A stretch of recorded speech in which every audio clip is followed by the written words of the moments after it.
Bawaslu Kabupaten Kupang menggelar sosialisasi peran dan fungsi kelembagaan dalam pengawasan pemilu dan pemilihan di Aston Kupang Hotel, Kamis tanggal 23 September tahun 2021. Hadir sebagai peserta adalah perwakilan tokoh agama, tokoh masyarakat, aktivis perempuan, kepala sekolah, wartawan dan kader pengawas partisipatif. Sebagai narasumber, Bawaslu Kabupaten Kupang menghadirkan Ana Jukana, SHM Hum, sebagai aktivis pemilu dan jurnalis, Dr. Laurentius Sairani sebagai akademisi, pengamat politik dan pemantau pemilu. Hadir juga, Magdalena Yuanita Wake, SHMH dari kalangan LSM dan pegiat pemilu sebagai moderator. Peserta sangat antusias dalam kegiatan sosialisasi tersebut.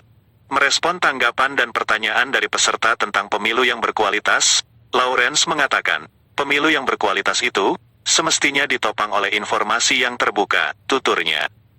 Sebetulnya cerita menarik dalam pemilu itu tentang informasi dan kemudian bagaimana informasi itu diakses. Dan ini juga menjadi persoalan kita. Pemilu yang berkualitas itu semestinya ditopang oleh informasi yang terbuka. Itu poin penting, informasi yang terbuka.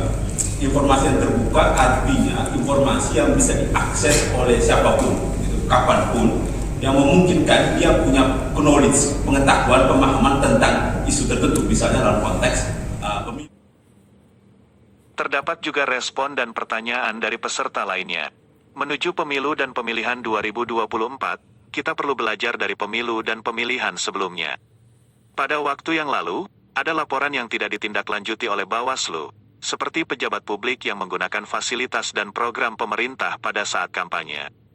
Terhadap hal ini, Ketua Bawaslu Kabupaten Kupang, Martoni Reo mengatakan, setiap laporan pasti kami tindaklanjuti.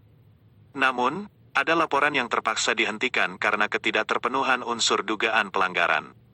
Lebih lanjut, Martoni katakan bahwa kami bekerja berdasarkan aturan-aturan yang mengikat yang tidak mungkin kami lampaui.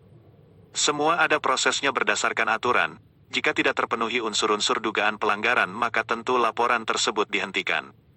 Ana Jukana juga berpendapat bahwa ada batasan secara normatif yang tidak bisa dilampaui Bawaslu. Namun, terhadap masalah tersebut, kita dapat memakai dimensi etis untuk bertanya, apakah pantas seorang pejabat publik datang pada saat kampanye dan berbagi bantuan? Untuk teman-teman Bawaslu menindaklanjuti temuan-temuan seperti ini. Sebagai orang pernah menjadi DKPP dan di jurnalis itu saya komisi etik dan saya selalu memakai dimensi etis untuk bertanya apakah pantas seorang pejabat publik datang pada saat kampanye dan berbagi bantuan atau menyerahkan beasiswa, apakah itu etis? Dan fungsi Bawaslu dalam pengawasan pemilu dan pemilihan ditutup oleh Ketua Bawaslu Kabupaten Kupang dan didampingi oleh seluruh anggota. Saat acara penutupan, Martoni kembali menekankan tentang pentingnya keterlibatan semua pihak dalam pengawasan, tentu sebagai pengawas partisipatif. Untuk diketahui bahwa dalam kegiatan tersebut, hadir seluruh komisioner Bawaslu Kabupaten Kupang. Hadir juga koordinator sekretariat dan staf teknis. Dari Kupang, Polce Channel memberitakan.